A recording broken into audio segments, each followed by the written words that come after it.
itching much like my sunburn that I have on my body right now. Your tiger stripes? Should I show everybody my tiger stripes? Yeah, do it. All right. I went floating on the Boise River this weekend without any sunscreen. So, hold on.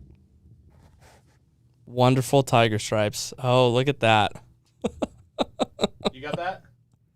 Oh, we got it. Unfortunately, we do have that. I'm fucking Tony the Tiger. Yes, it's you are. Great. All right, well, let's... Also, heads up, I think we had a little technical difficulty. It looks like we're actually live and everything's working right now, but it went live right before you showed your abs, so the viewers at home did not miss that. Good. Wonderful. Good. So they missed the beginning. Yeah, they just missed the very beginning part. So if you just want to do like a quick little recap about what you guys were just talking about, college football and all that. Just that it's better than the NFL. I love it. Full stadiums right now and or coming up here in a month. We got Clemson, Georgia, September 4th in Death Valley, ABC primetime, 7:30 Eastern. It's going to be absolutely electric. I cannot wait for the college football season. Right, and I said before, I'm itching just like my sunburn. Yep. For college football and the NFL for football to be back. Yeah. It's going to be glorious. Yeah, personally, I love Saturdays more than I love Sundays. Like, don't get me wrong, I love Sunday football in the NFL. It's great. But Saturdays, they're just different because you got 9 a.m. East Coast games, and then there is football till essentially midnight. Right. It's insane. Whoever gets fucked with that 8:30 kickoff. Exactly. That 8:30 kickoff on ESPN, some West Coast team. It's generally like... Usually the Pac-12. It's usually the Pac-12 or like Mountain West or something like that. So it's not like a fantastic matchup generally, but you still get football till midnight, and it's absolutely amazing. So I disagree. I disagree. I believe Ohio State will not make the college football playoff this year. And I have a couple reasons, and I'm going to kind of hold off on one because it's my hot take, but I'll explain it later. But Oregon plays Ohio State in Columbus, September 11th. 12th. 12th? 12th. No. Yes. No. Yes. You're wrong. It's a Saturday night game. Or it's a Saturday game. That's the 11th. Is it the 11th? Yes, it's the 11th. Fuck. Yeah. So, it is the 11th. I'm sorry. Yeah. So September 11th, Oregon goes to Columbus, and they're going to win. And that's going to be one of Ohio State's 2 losses. I still think they're going to be the Big Ten champ, but they're going to be a 2-loss champ.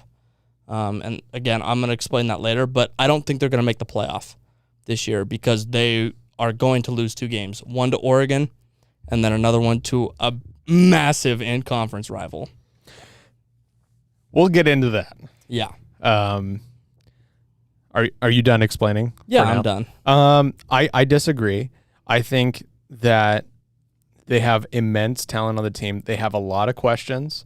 Yep. To answer. Quarterback, so who's especially. Who's going to be the quarterback? They have C.J. Stroud, who's going to be he sat behind Justin Fields. He's kind of the presumed number 1. They also have Jack Miller, who is a highly touted recruit. They also have Quinn Ewers. He's a kid who skipped. He's one of those guys who skipped his senior year of high school. Okay. To enroll early. Was he a 5-star? I don't know. But I know he's an absolute maniac. They return Chris Olave, who is their number 1 wide receiver. Master Teague, who's a big running back who sat behind Trey Sermon. He's a stud. He's an absolute stud. Their defense was okay last year, but they actually ranked last in the Big Ten in passing yards allowed with 304 yards a game. That's pretty bad, especially for Ohio State standards, because that's DBU. Right. They had Sean Wade, who was, he wasn't a superstar, but he was a really good college corner. They lose Tuff Borland and Pete Werner, but they're going to be dominant against runs. They have 2 300-pound D tackles. They have really solid defensive ends. And I think their entire season is predicated on the Oregon game. September 11th. Yeah, but even if they're a one-loss champion, they'll still probably make the playoff. Right, but that is their early test. Yep, and that's Right. Oregon's early test as well. Right. Yeah. It's it's the second game. Yep. Both of the team's second game. Yep. I think they'll be fine. I think they play Minnesota week 1 as well. Minnesota. Yeah. They start with in conference? I think so. Let me look it up real quick. Yeah, because I was looking at everybody's schedules today, and I'm pretty sure they play Minnesota week 1. Let's see. Yep, they're at Minnesota week 1 on September 2nd, which is a Thursday. That is not. They should not look past that game. And they are in Minnesota as well. Mm-hmm. So they were tough last year, Minnesota was. That's going to be a tough game for them, so they can't look past them. They're not going to be able to game plan for Oregon weeks in advance because it's not like they're playing some... They're not playing Stony Brook. Exactly, like Oregon is before Ohio State. Right. So, or no, Oregon's playing South Dakota, right? It's either one of those two. It's either South Dakota or Stony Brook. I'm pretty sure it's South Dakota. But yeah, I think that's going to be a very tough game for them against the Golden Gophers as well. Granted, that game is on a Thursday, so they got a couple extra days rest and a couple more days to game plan. But that's a tough opening game for Ohio State. It is not a look-over game. No. That is a game that you have got to focus on. No, not at all. So, yeah. So you don't think they're going to the playoff. I think they're going to the playoff. I don't think they're going to the playoff. I have a different... You do. Or no, yeah. So like with my college football playoff this year, I threw in some parity because I'm kind of looking for some parity this year in college football. You are, and you're I also think it's gonna come. not hiding your biases. What are you talking about? We'll get into it. Okay, That's been I disagree. Ohio State's not gonna make the playoff. I Change my think mind. I think they are, and I think you're fucking stupid for thinking otherwise. Okay, How about what do we got next? hot take. Hot take? Shall I kick it off?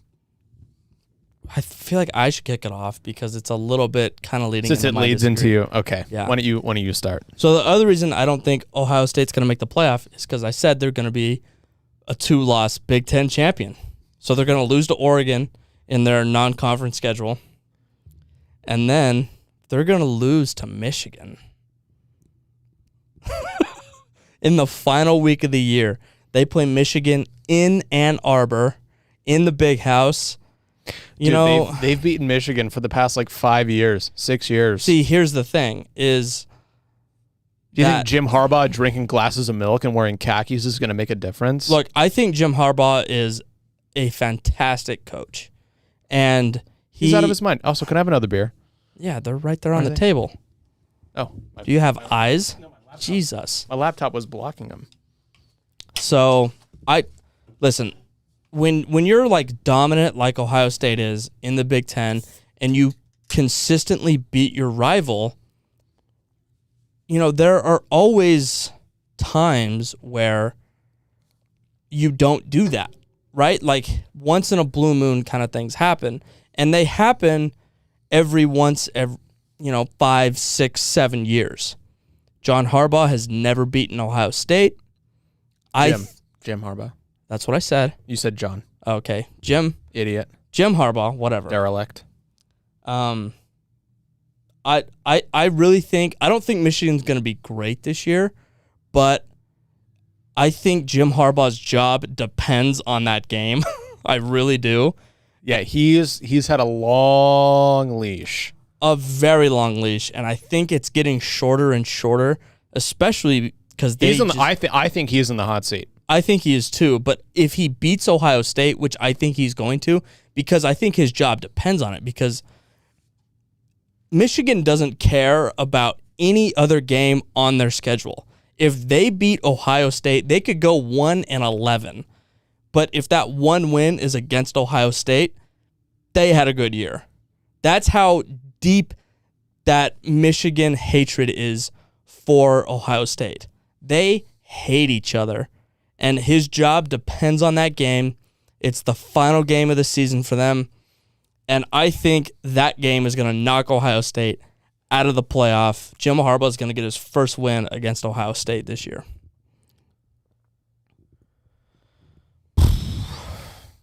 Spicy. It's bold, but spicy. But, rivals, it's a little different in college football. It is. But you just never know. And in the big house, come on. It's an electric college atmosphere. Even if Michigan is shit, their fans still go absolutely crazy for them. And it's one of the toughest places to play in college football. Year in and year out. Okay. We'll see. Jury's out. We gotta wait until November. Yep. But we'll see. Until post-Thanksgiving, we gotta wait. Post-Turkey Day. Here's my hot take. Over the weekend, we were blessed with being able to watch 2 classes of the NFL Hall of Fame being inducted. And there was a speech that I wish we were able to use for Mom's Spaghetti. Yep. Peyton Manning had the speech of a lifetime. One of the greatest Hall of Fame speeches of all time. No doubt. I am, it's not shocking, but I was shocked by, I was amazed. My mic keeps rising on me. Spring loaded. I know. 1 second, come fix it. No, it's fine. I was amazed with his love of the game and the conviction that he spoke with during his speech. It sounded like a stump speech for Congress. It sounded like he was running for an open Congress seat. My hot take is that Peyton Manning is going to take an NFL executive role in the next 5 years. I don't think he's going to run for commissioner. That is a thankless job. Yep, it is. I want to read you a quote from his speech. Throughout our lives as players, coaches, staffs, and fans, we become essential to the sports landscape. I don't know about you, but I'm not done with the game. I never will be. I'm committed to ensuring its future, and I hope you will join me in that commitment. It's a great line. It's a great line. It's reassuring. And just when you look at the speech as a whole, and when you watch it front to back, it sounds like the speech of a commissioner. It does. It really does.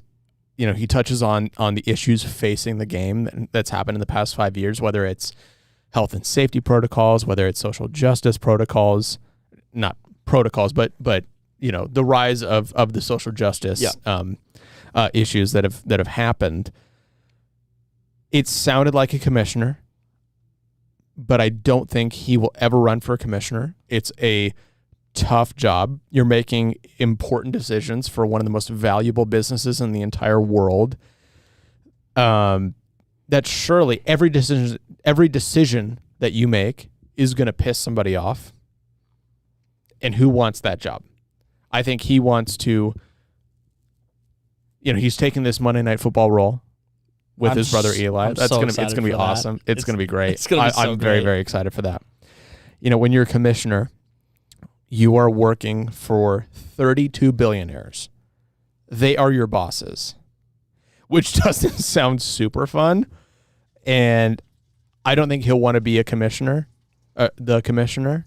But I think the NFL is going to carve out a role for him where he'll be able to use his talent and his knowledge of the game to not only ensure the future of the game, but the betterment of the game. I'm not sure what that looks like. Maybe they carve out like a Matthew McConaughey role where he's the minister of culture at University of Texas. They created that role for him to utilize whatever the fuck is going on with Matthew McConaughey. I don't know he's an interesting guy. He just loves Texas football. He loves Texas football. And Peyton Manning loves football. Yep. And the NFL would be foolish not to utilize somebody who loves the game that much, who's had that much of an influence on the game, who is unanimously loved in the football community. Yeah. If you don't love Peyton Manning, I don't know you have something wrong in your head. You have to, because, and I 100% agree with you. I don't think he's going to be the commissioner because he was a player. And as a player, or I guess as a former player, and then being commissioner, you have to make a bunch of really hard decisions that don't work in the player's favor, and I don't think he would ever be okay with screwing over the players. Right, because I think, there's such a huge disparity between the NFL and the NFLPA. Yeah. That And the commissioner has to side with the NFL. He has to side with the owners, and you get in constant disputes with the PA. Right. And I think Peyton is too good of a guy to, because he definitely still has friends in the league. So there's no way he's going to want to screw over his friends and get into crazy, brutal negotiations with them about salary cap and what's legal, what isn't, rules, all that shit, training camp length, schedule length, all that stuff. There's no way he's going to want to get into those type of conversations with people that he's played against for years. Yeah, it's a thankless job, and I think that him being the president of the NFLPA Players Association is too little of him. Mm-hmm. It's not a role where he's able to utilize his talents. There's not enough influence in that job. No. I think it's headed by DeMaurice Smith right now. Yeah. Not enough influence on the game. I think that the NFL carves out a role for him. I think they'd be foolish not to. He can easily make $15 million a year doing broadcasting. Yeah. He'll enjoy it. But I think that speech sounded like he wanted to make a difference. And being a broadcaster does not influence the game. Yeah, I agree with you. I think his immediate future is in broadcasting. I agree. Because if you take away the meat of his speech, the beginning of his speech was absolutely fucking hilarious. Right. He talked about, how Ray Lewis is still giving his speech from 2018 and it's 2021 because it was like a 15, 20-minute long speech that Ray Lewis gave. It was ridiculously long and excessive.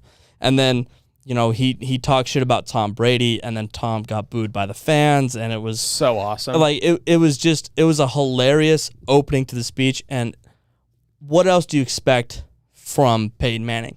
Like, when he hosted the ESPYs, it was hilarious. Like, he's a very funny guy. All of his commercials are super funny. So I think his immediate future is in broadcasting because of how likable he is and how funny he is.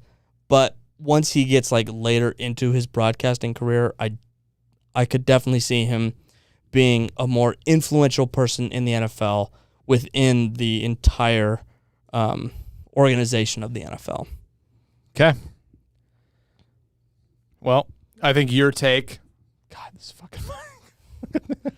That's bad. Just be taller. Listen. There we go. Oh, it's such a simple fix. It's such a simple fix, and I had no idea. Just got to twist the knob. Hey, how many? Should we do a check-in on the? Yeah, big time. We Miles is talking shit. Oh, okay. What's Miles saying? He just said, "Wow, 3 viewers!" Right at the beginning. Fucking asshole. But no, we're up to the max was 8. We're at 6 people watching right now. Same as last time. Yeah, pretty good though. Kim said wear sunscreen. That was right at the beginning. That was from Sean. Okay. Or Shawnee. Sean. Yeah, my stepdad. Yep. Wise words. And then who's Jenna Gorman? That's my friend. Your friend? She said, "Happy birthday, Eve Kimmy," because apparently her birthday is September 12th. Yeah, the day it's after not that. September, you dumb bitch. It's not even a month. It's more than a month from now. The game on September 11th. And then, even better than that, she said, "Dylan, I have one question. Dylan peed on my car junior year of high school. Can he explain why?" What? Yeah, I can explain. Can you tell if she's still on? I can't tell if she's still on specifically, but I assume she'll probably chirp up when she hears her name mentioned. I hope she is. So Jenna's one of my best friends. I treat her a lot like I treat you, which is Obviously not great. Yeah. So we went to junior year homecoming together, and she was being a real bitch. Wow. She was, and she'll never admit it, but she was being a real bitch. And maybe you were just a horrible homecoming date. You ever think about that one? see, she is. I've seen pictures, Sherman.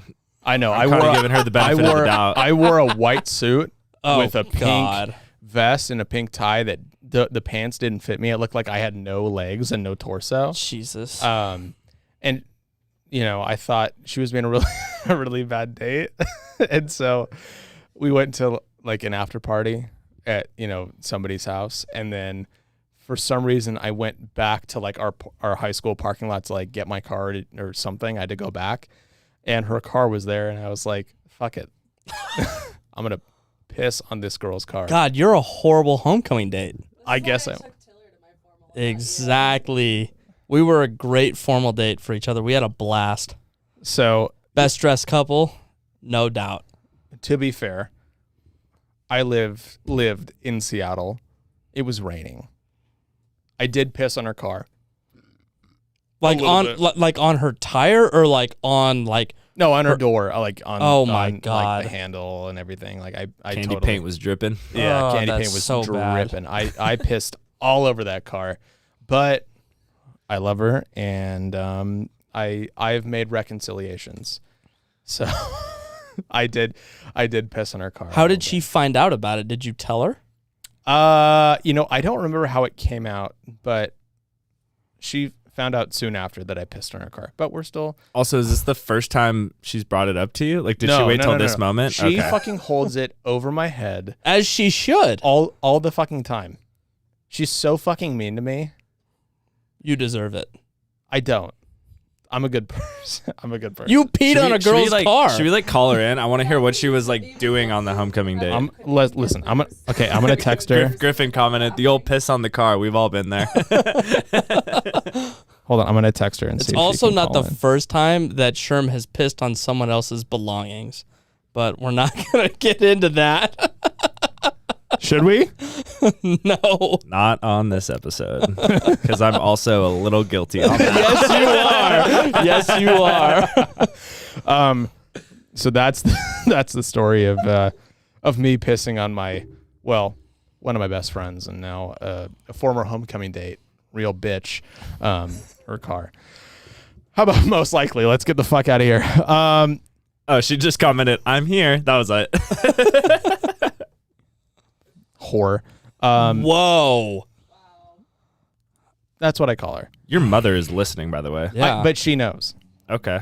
Yikes. My mom always sides with my friends because apparently I'm just like the devil. You are. That's every mom, though. What? Your friends are right. No, they're not right. No. Anyways, we've seen a lot of conference shakeups with Oklahoma and Texas leaving the Big 12, going to the SEC to get dominated by Auburn and Ole Miss and Alabama. Jenna wants to call in. So I could set that up 1 second. Just keep talking. Okay, let me. We'll figure that out in a second, pal. So with this conference shakeup, I feel as if it's going to be a ripple effect. It's going to be a massive ripple effect. And since we live in the great city of Boise, Idaho, and Boise State is destined to be in a different conference in the Mountain West because I think it's beneath what they are able to do. What conference is most likely Boise State to join? Is it going to be the Pac-12 or is it going to be the Big 12? So, first of all, did you see the video of that congresswoman absolutely destroying the Texas, I think it was the athletic director? It was the president. It was the I think it was president the of Texas. President of Texas. Oh my God. She shit on him, and it was absolutely wonderful to watch because Texas has not been good. So if you haven't seen the video, watch it because good Lord, it's hilarious. She destroys him. But I think the smarter decision for Boise State would be to join the Pac-12 because the Big 12, I don't know how much longer it's going to be around because now they're called the Big 12, But starting in 2025, they're going to have 8 teams. Mm-hmm. So they're not going to be a Power 5 conference because you can't have a conference championship game when you have 8 people in your conference. There's just no way that can happen.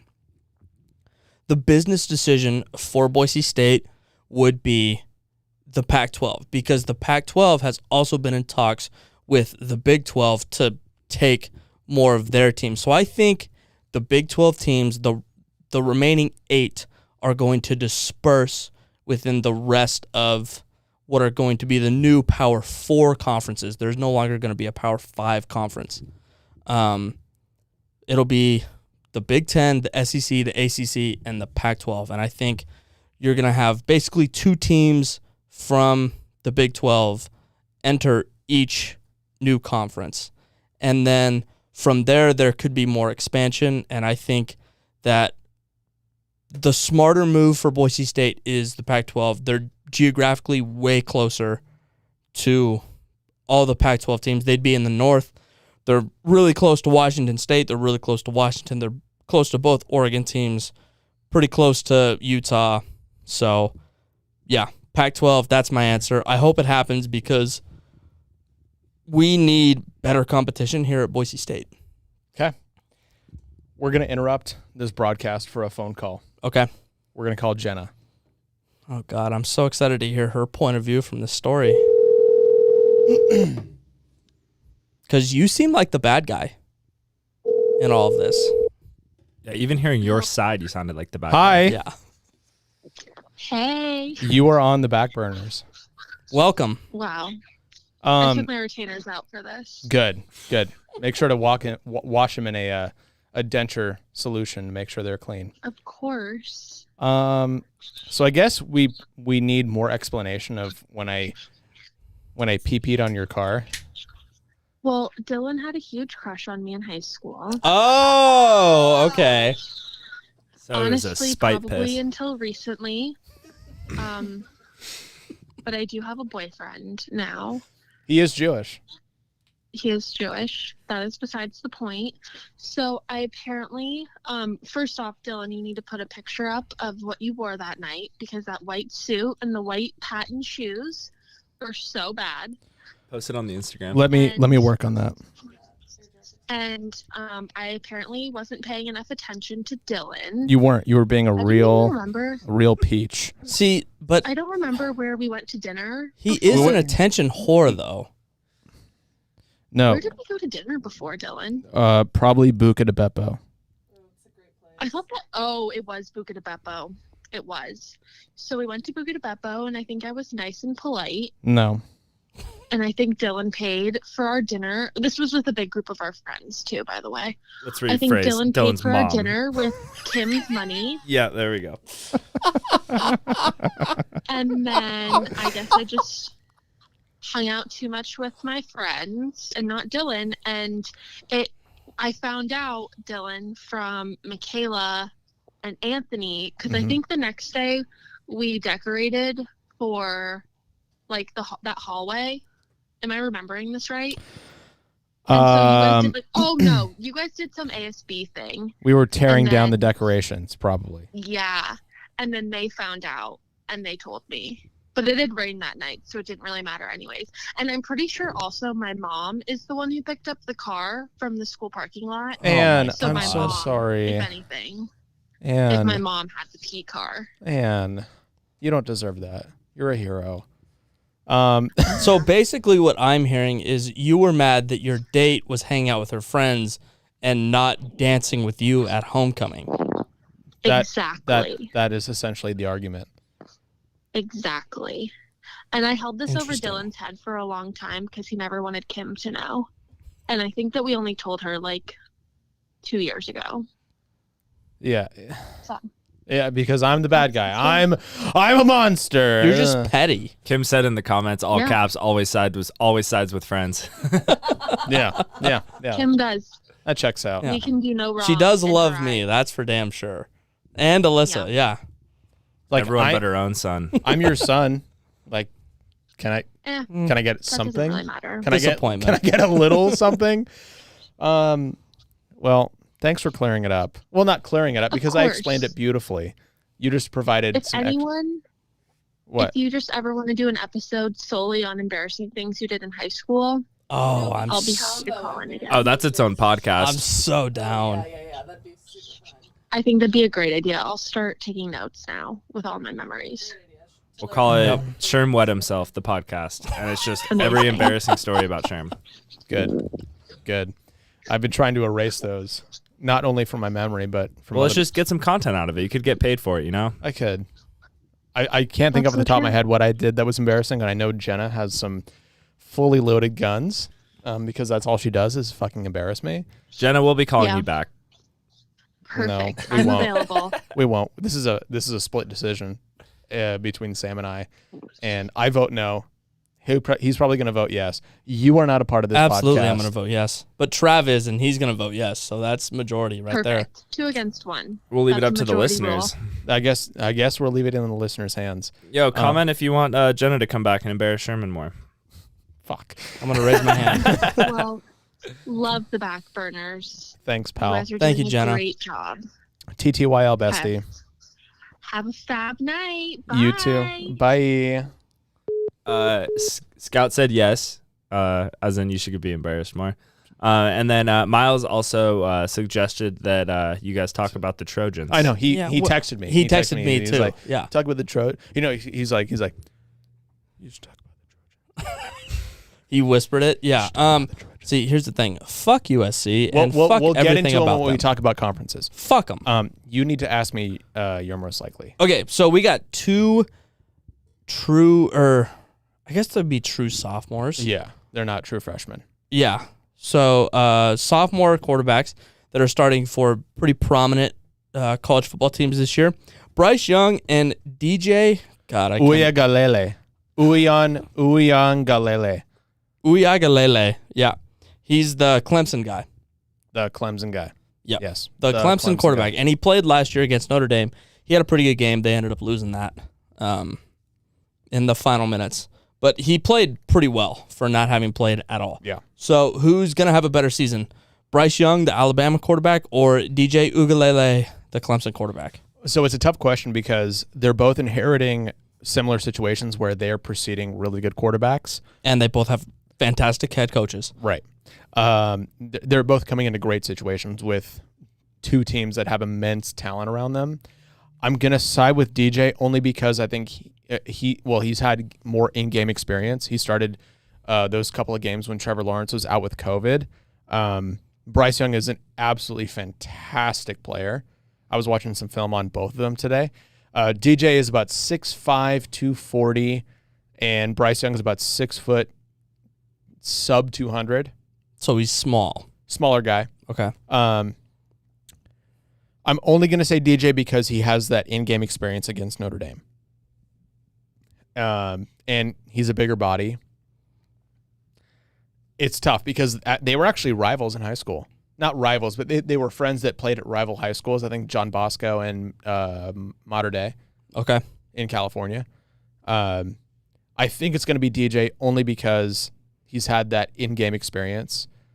I think they inherit a lot of talent at Clemson. And I think that in-game experience matters. And I think Bryce Young's only thrown about 22 passes. And they were all in garbage time. Right. He So- he didn't play any important snaps for Alabama last year. And DJ did. DJ Yeah. stepped the hell up. He threw for He like did. 800 yards in 2 games. Yeah. So He's talented. And the other thing I think about DJ is he plays in a way easier conference than Bryce Young. The defenses yes. in the ACC aren't nearly what they are in the SEC. So, yeah, I agree with you. yeah, I think getting meaningful snaps, especially coming from the high school game to the college game. We always talk about the high school to college, college to pro. Yep. Getting those valuable in-game reps for somebody who's going to be the starter, invaluable. I agree. Absolutely invaluable. Let's see. What do we got? How about we get to college ball, baby? College football preview, baby. Here we go. So here's what we're going to do. We're going to go through who we think are going to be the division or the conference winners. We'll run through the non-Power 5 team to make a New Year's Six Bowl, and we'll give our playoff predictions. Let's start with the Pac-12.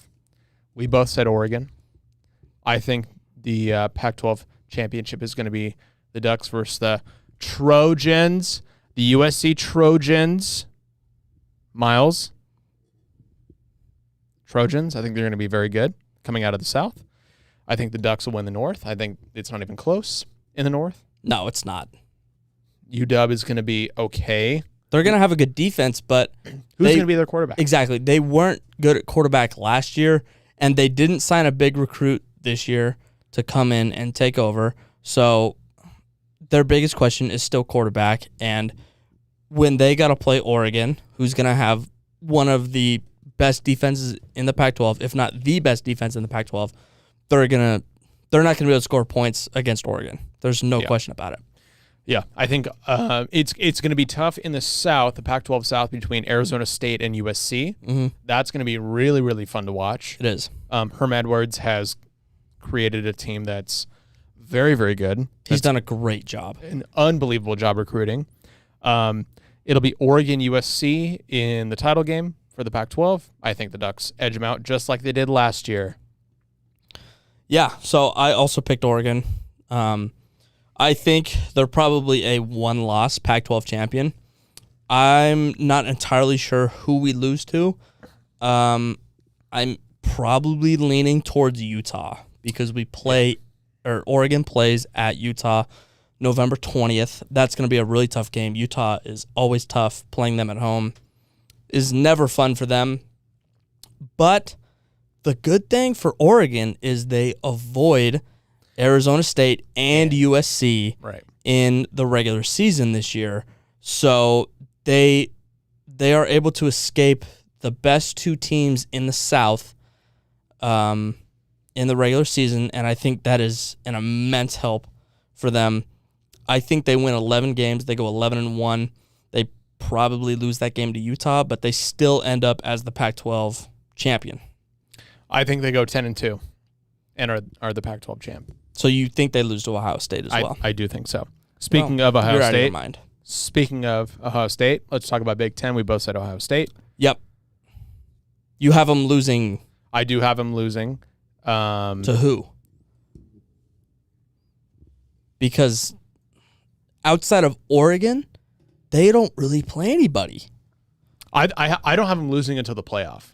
Oh, you have them going undefeated. I have them going undefeated. I don't. You think have that, them as the I don't think that they're. Okay. I think they're going to be Michigan. SEC. We both said Alabama. Yep. Not really a question. Yeah.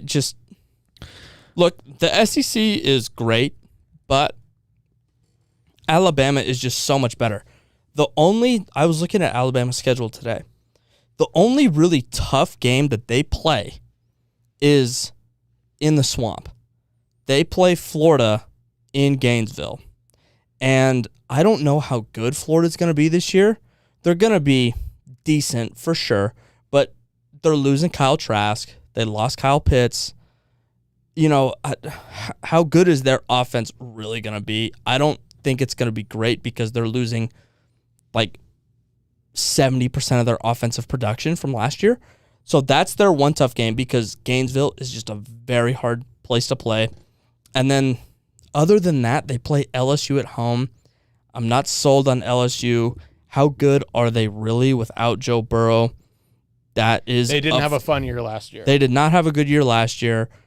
And then they play at Auburn, which is always a tough game because it's their rival.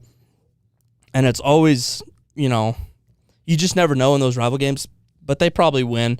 I think Alabama goes undefeated this year because the SEC is good, but it's not all it's hyped up to be. Before we get into Big 12, live stream, Jack? Anything? Yeah, so Scott was furious about the Ducks before you guys even brought him up, which was pretty funny. God. He said, Sam's really going to say the Ducks are making the playoffs with a straight face, and then you guys immediately went into saying they're going to, win, which is pretty funny. Look, all I've said at this point is they're going to win the Pac-12, which really isn't up for debate because the past 4 years they've had the top recruiting class in the Pac-12. They've been a top 10 national recruiting team.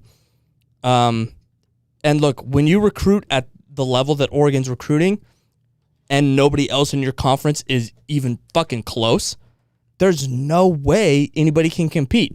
The depth at Oregon is ridiculous right now. They've never seen depth like this.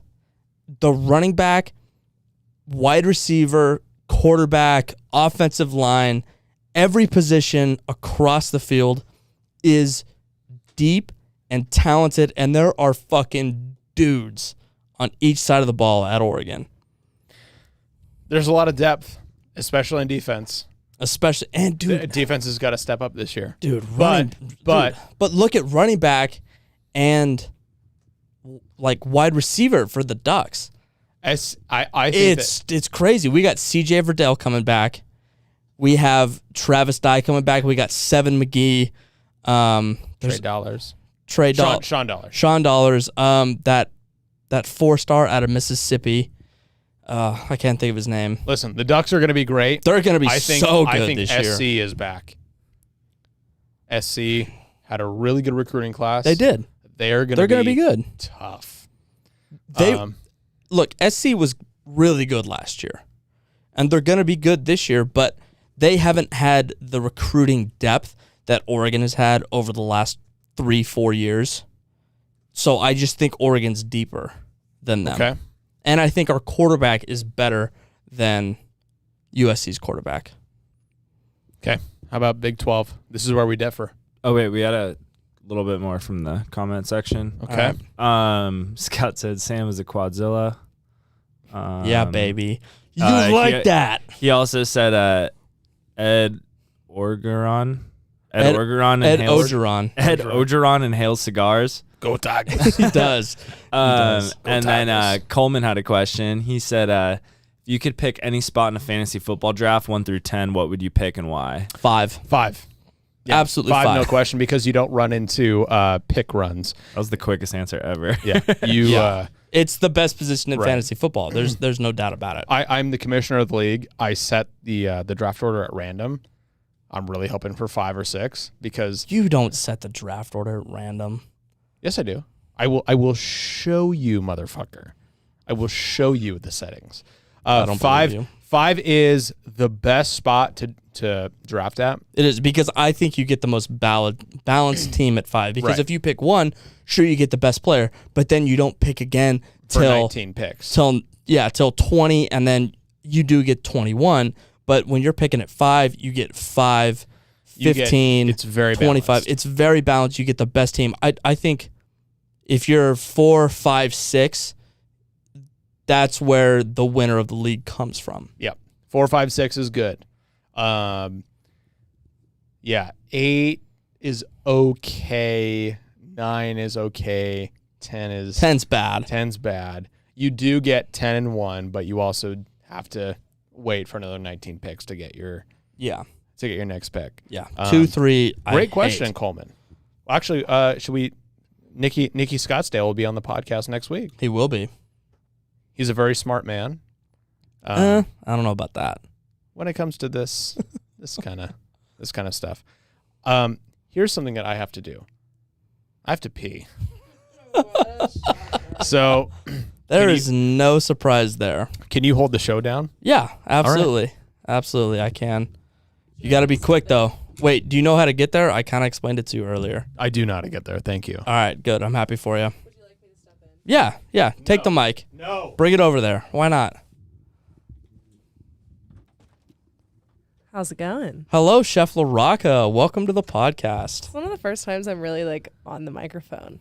I had I a few know. moments, like the one time I made hot dogs for you guys, Yep. and like I pipe up when I can, but I don't always have a mic. It'll How's be it- a little weird for the viewers because they can't see you. I know. But Ah, damn. you can Yeah. just hear your Just sit in sweet, Sherm's sweet seat real voice. Just pop over there, sit down. Up over there. Oh yeah.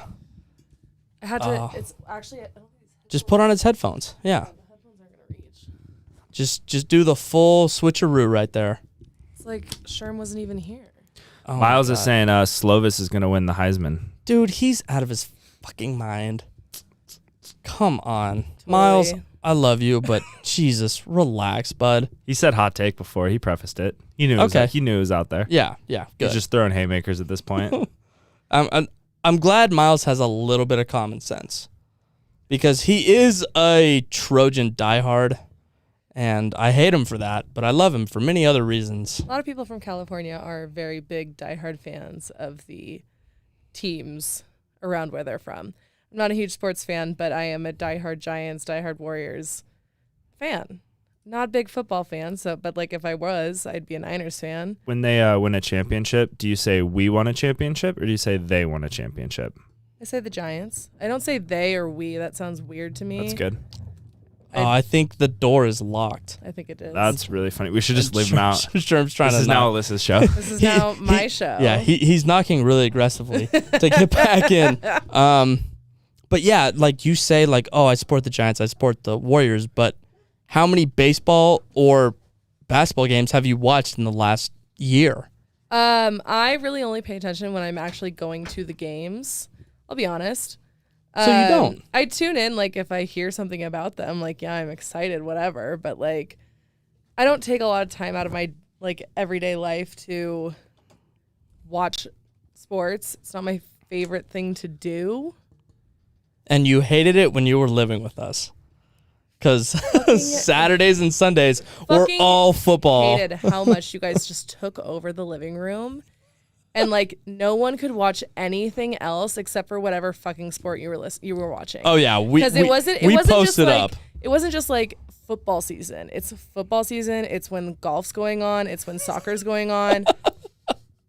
There was no chance for me to ever get in there and just be like, hey, let's watch something different. You're like, nope, sorry, it is sports all day, every day.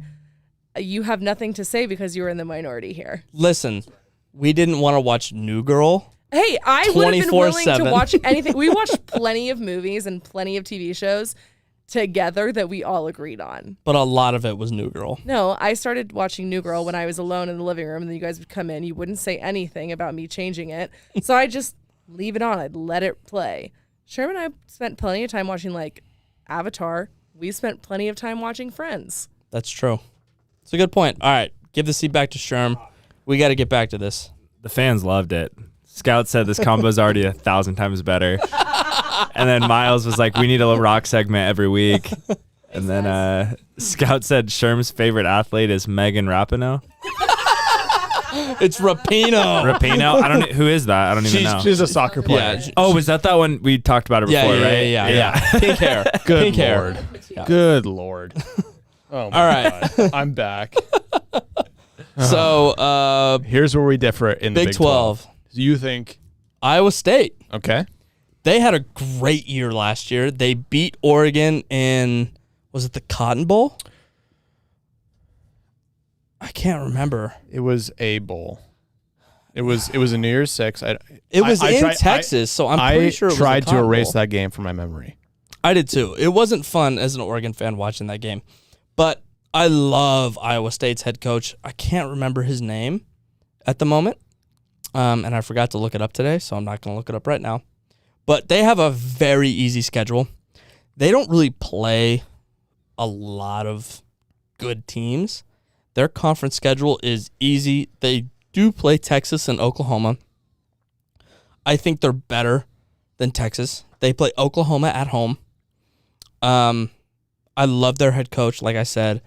He has brought a culture to Iowa State of, we're not going to play flashy football, but we're going to run the ball 60 times a game, and we're going to average 4 yards a rush, and we're going to dominate possession, and we're just going to beat you at hard-nosed football. It's not flashy. It's ground and pound, slants, outs. They do not stretch the field, but It's very boring football. it's very boring football, but at the end of the day, it's effective.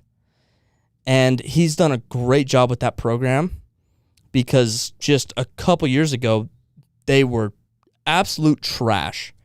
And then they won a New Year's Six game last year. Iowa State's going to win the Big 12. I disagree. I think they go undefeated and win the Big 12. I don't see them losing a game on their schedule. Okay, I disagree with you. It's going to be Oklahoma. Oklahoma has an easy non-conference schedule with Tulane, Western Carolina, and Nebraska. Their toughest games are against Texas, which is going to be in Dallas. And It's in the Cotton Bowl. They have Scout saying Steve is going to be a little sneaky. Who? Steve Sarkisian. Sarkisian, because Dude, he's at Texas or something. That guy drinks more than me and Sherm. He's a fucking alcoholic. Doesn't everyone in Texas? no. Well, No. dude. Texas okay, no. So Texas isn't going to do shit, you little rat boy. So- They're just drinking ranch water down there. So Trav, here's the thing about Steve Sarkisian. He was the head coach at USC, and then he got fired because he went to an alumni event while he was blacked out. He was also hammered on the sidelines. Yeah, he would drink during games. I kind of love that, though. I kind of want that from my coach.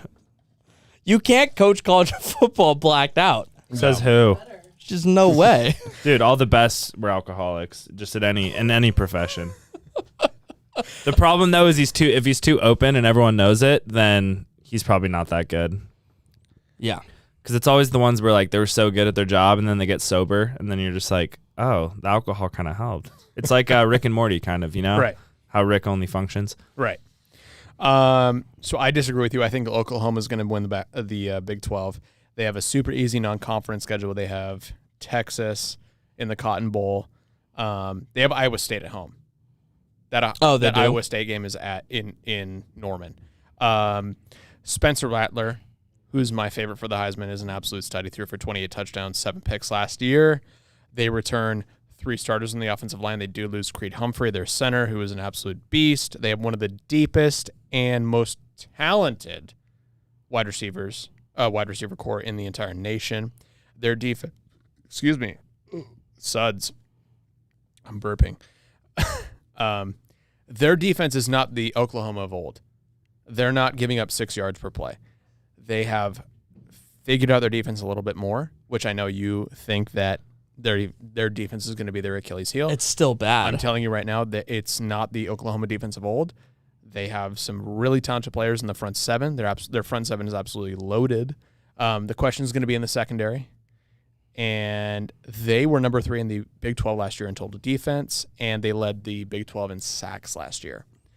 And they got a star running back from Tennessee who transferred. His name is Eric Gray. He ran for 1,300 yards, 8 scores, had 43 catches in 2 years with the Volunteers. I think they're going to be a dangerous team, Oklahoma. Yeah, I'm not like discounting how good Oklahoma's going to be, but the Big 12 championship is going to ride on that game. Yes. Iowa State versus Oklahoma. I think it's going to be a great game, but at the end of the day, I think Iowa State is going to control so much of the ball and have so much possession that it's going to be up to Oklahoma we have to score every single time we have the ball. Sure. And the best defense is offense. If you can keep Steven Rattler off the field, Spencer Rattler.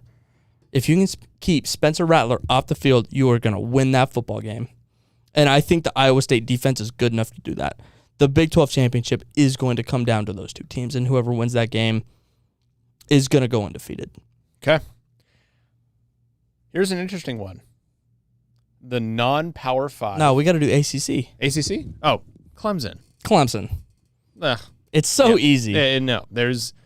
What do you think? Duke's going to do it? Yeah. No. I think Clemson loses to Georgia week 1. Okay. But the ACC is so weak. It's so bad. They're a great basketball conference, but horrible football conference. Horrible football conference. I was looking at Clemson's football schedule today. They're going to put Wofford. They're going to put up 70 on everybody but Georgia. They're going to run through that conference. It's not even going to be close. If you think anybody besides Clemson is going to win the ACC, you're out of your fucking mind. I have a quick question. Yeah. How do these conferences work? Like, how do they set what's the reason behind the conferences? Because I used to think they were like regional, but obviously that makes no sense if Wyoming's in the Pac-14 or whatever the hell it is now. But why? I don't know. Like, why is the Well, why So are there they- conferences that just have these like random dominators that are in the conference and they just play all these shit teams? Like, why does that happen? so that's a kind of a two-parter. So the conferences usually are based on geographical location. Yeah, they're supposed to be. They're supposed to be based on geographical location. When it comes to these super powerhouses, it just kind of happens. So who are the top 5 teams in college football? In no order. Alabama, Clemson, Ohio State, Notre Dame, Oklahoma, USC. USC. So it's all based on kind of notoriety of the university. And once a team kind of gets good, they're able to recruit kids that are talented because they're able to show, hey, look what we've been able to do in the past, X amount of years. And so it kind of builds these powerhouses. So when we talk about Clemson in the ACC, the Atlantic Coast Conference, they're playing teams on that Atlantic coast, whether it's Duke, whether it's North Carolina State, all these teams that don't have the resources, don't have the talent of a Clemson Or the pedigree. That's what happens when you get these kind of one-sided winners of the division. So when we talk about the SEC is apparently supposed to be the best conference in football, and Alabama usually runs it. But the SEC, the Southeastern Conference, that's It's Louisiana, 12 teams. Texas, Florida, Mississippi, Georgia, Alabama, Tennessee. Right. So all the southeastern kind of southern states where football usually reigns supreme. It's really based on you get lucky with one team that's able to do something really special, and it shows recruits that you are able to reproduce that kind of talent and kind of excellence, which then gets those recruits to that school, and the cycle kind of continues where you bring in great players, you're able to produce on the field. Right, because the two most important things to college recruits are, can I compete for a national championship, and can you get me to the league? Right. And if your program has shown a history of being able to do that across the board, no matter what your position is, you are going to be a more dominant force in your conference. Right. So really it's about capturing one special season, which attracts recruits to your school. But the other thing is, if you look at the history of college football, Alabama, consistently great. Texas, consistently great. USC, consistently dominant. Clemson, consistently good.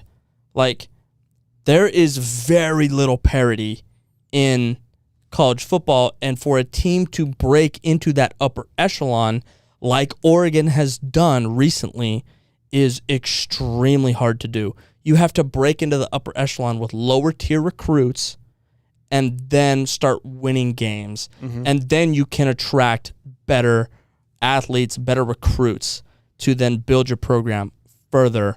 But like the top 6 teams historically in college football 50 years ago are still the top teams in college football today because they have a tradition of winning football games, competing for national championships, and sending players to the league. Sounds like a monopoly. It is. It is. College And- football is 100% a monopoly. But with the recent name, image, and likeness, does that change anything? Right, but That college players are still going to be able to make money no matter where they go. So it's not about money. It's about how can I win games? How can I get my name more out there? How Well, now can it I just have becomes a like drier? you don't even have to play on the best team. You just have to play on the most popular team a Yeah. little bit. Yeah. But like the whole like conference thing just confuses me. Like the Pac-10 always made so much sense, and then they added like Utah and Wyoming, and I'm like, they don't even touch an ocean. Like this is bullshit. Like it makes zero sense to me. And then Colorado. Boise State is literally in between those colleges and is in this shitty ass division forever, and it just makes zero sense to me. Yeah. The Boise State one is interesting because Same with Hawaii. same with Hawaii. A couple of years ago, well, 5 or 6 years ago, the something like Pac-10 that. decided to add Utah and Colorado to their conference to make it the Pac-12. But everyone's looking at like, hey, Boise State has a decent-sized school. They have a tradition of winning. What's going on? And I don't know the answer to that question.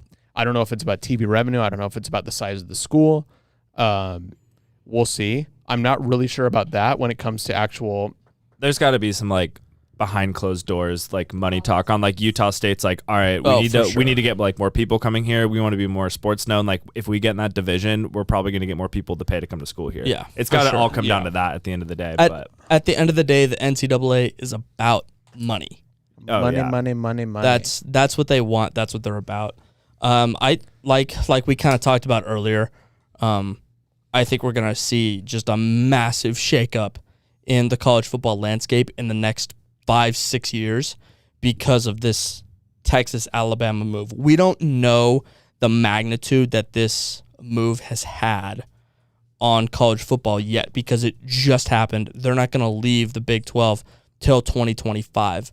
So, like, in a couple years, we're going to understand better what this actually means. College football is not going to be the same in 2025. Mm-hmm. Before we get into the non-Power 5, do we have any live stream updates? No, I think we're good. Okay. We're All good. Right. Also, we are going over an hour at this point. So yeah, just, we're pushing letting it. you know. We'll break through. So, the non-Power 5 team that's going to break into the New Year's Six Bowl, I think Cincinnati. They were really good last year. They were really good last year. The problem is they play at Indiana, who That's tough. Surprisingly was very, very good last year, put up a great fight against Ohio State, and they play at Notre Dame. If they can split at least one of those games, then hopefully they should be able to get in. They avoid playing Houston, but they do play UCF, Central Florida, and Navy is a kind of a sneaky, tough team. And realistically, the winner of the American Athletic Conference isn't going to go to a New Year's Six game if they have a 2-loss record. So yeah, Cincinnati is going to have to beat either Indiana or Notre Dame or a better University of Central Florida team. Cincinnati. Fuck it. Go Wildcats or Bearcats or whatever it is. I think it's going to be UCF because they have two difficult games on their schedule, Cincinnati and Boise State. They play Boise State week 1 at home. I think UCF wins that game. I think they're probably going to be a 1-loss team. They're going to be ranked in the top 12 at the end of the year. See, the thing about this conference, the non-Power 5 team, is it doesn't matter record. It all just depends on ranking. So it's how good do they look against everybody else. And if, UCF is putting up 50 points a game, and since he's putting up 30, they're going to be ranked higher than them. Mm-hmm. So I just think that UCF's schedule is easier for them. They don't have a tough out-of-conference schedule. They play Boise State, who's decent, but they're not on UCF's level anymore. And, yeah, UCF.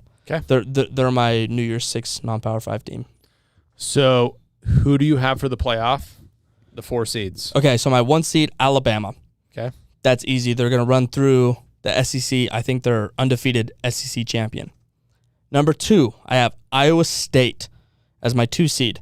I think they are an undefeated Big 12 champion.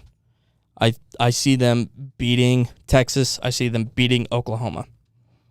At number 3, I have Oregon. I have them as a 1-loss Pac-12 champion. So you have them beating Utah but losing to Ohio State? No, I have them beating Ohio State but losing to Utah. Okay. And then at number 4, I have Clemson. I have them going 11-1 or 12-1 with their conference championship game. I have them losing to Georgia in week 1. And again, with their conference schedule, it's so bad, but you can't not include Clemson in the college football playoff if they are 12-1, especially when, in my prediction, the other Power 5 team conference champion is going to be Ohio State, and they have 2 losses. So it's going to be a debate between Ohio State and Clemson, but I think Ohio State's going to have 2 losses, and Clemson's going to have 1. So Clemson's going to get in, even though they start out 0-1 against Georgia. Okay. For my playoff, I have the 1 seed as Clemson. I think they run through the ACC. Bama is going to run through the SEC. No problem. Oklahoma, I think they beat Iowa State in the Big 12 championship, and 4 Ohio State sneaks their way in. I think that, I think there'll probably be a one loss, whether it's you think Michigan And Oregon. I think that they either split the series between the two. For the national championship game, I have Clemson beating Ohio State, and I have Oklahoma beating Alabama in a surprise winner, and Clemson wins that game. Clemson's the national champion with Spencer Rattler, the quarterback of Oklahoma, winning the Heisman Trophy. Yeah, so I have my national championship game is Alabama versus Oregon, and I have Alabama winning that game. I just think that Alabama has too many dudes. It's going to be a rematch. That 3-2 Iowa State, Oregon versus the Cotton Bowl last year. I think they're going to meet up again in the playoff this year. I think it's going to be a great game. Oregon outlasts them. But then Oregon is going to lose to Alabama in the national championship. It pains me to say that, but at the end of the day, you look at Alabama's roster, they're better than Oregon. There's no question about it. For my Heisman winner, Kayvon Thibodeau, baby. He's the best player in college football. There's no doubt about it. I think he has a Chase Young-like season. 2019, Chase Young had 41 tackles, 21 tackles for loss. He had 16 and a half sacks, 7 forced fumbles. I don't think Kayvon has 16 and a half sacks because Oregon is switching to a 3-4 defense. So he's going to drop into coverage more. His hand's not going to be in the dirt as much. They're going to use him as almost as a kind of a hybrid linebacker. Yeah. So he'll be able to drop into coverage. Right, but I like him standing up on the end more than having his hand in the dirt that he's had the past 2 years. So I like KT. I think he's going to have a massive year. The only reason Chase Young didn't win the Heisman his final year at Ohio State was because Joe Burrow had an otherworldly kind of season at LSU. Like, he put up the best numbers we've ever seen a college football quarterback put up. If it wasn't for Joe Burrow, Chase Young wins the Heisman that year. I am not sold on Spencer Rattler. I think he's very talented, but I don't think he's going to put up 45, 50 touchdowns like Joe Burrow did. He's not going to be a runaway Heisman winner. I think he's going to be a Heisman finalist. I think KT is going to be a Heisman finalist, but I think KT has around 40, 50 tackles, 5, 6, 7 forced fumbles. I think he's going to have a couple interceptions because he's going to be dropping into coverage. He's probably not going to have 16 and a half sacks like Chase Young did, but the rest of his stats are going to make up for it. He's absolutely going to be a Heisman finalist. I think he's going to win it at the end of the day, and he's going to be one of the first non-quarterbacks to win it in a long time. Okay. And with that concludes this episode of the Backburners. Shout out to my co-host, SpongeBob Squarehead. Shout out to Fabio for getting this live stream set up. Do we have anything else we want to talk about in the live stream before we head out? Matthias had one final comment. He said, Oh, God. He just said Cowboys not win the division this year. I think he was just trying to. I think he was just trying to mess with Scout, probably. Good. Yeah, he was. I had Good. to assume. Yeah. Anything else of notoriety? No, that's it. Good. All right. Thanks for joining. Yeah. Hopefully, thanks. we will do this again at the same time next week. So, Yeah. Are we doing a live stream every week now? I don't know. It's up to if the people like it. I mean, there's really no difference than recording it versus doing it live, and the fan interaction's pretty fun. So It is fun. Yeah, it it is. It adds that extra element. even if it's not like a lot, fun. it's better than nothing. Kind of adds a little spice to the show. So Yeah. Shout out to Chef LaRocca for filling in for 30 seconds while I had to relieve myself. arguably the best 3 minutes of the pod. Oh, good Lord. Not arguably, definitely the best 3 minutes. I mean, Make sure to follow us on Instagram and TikTok at the Backburners Pod and give us a listen on your favorite streaming service.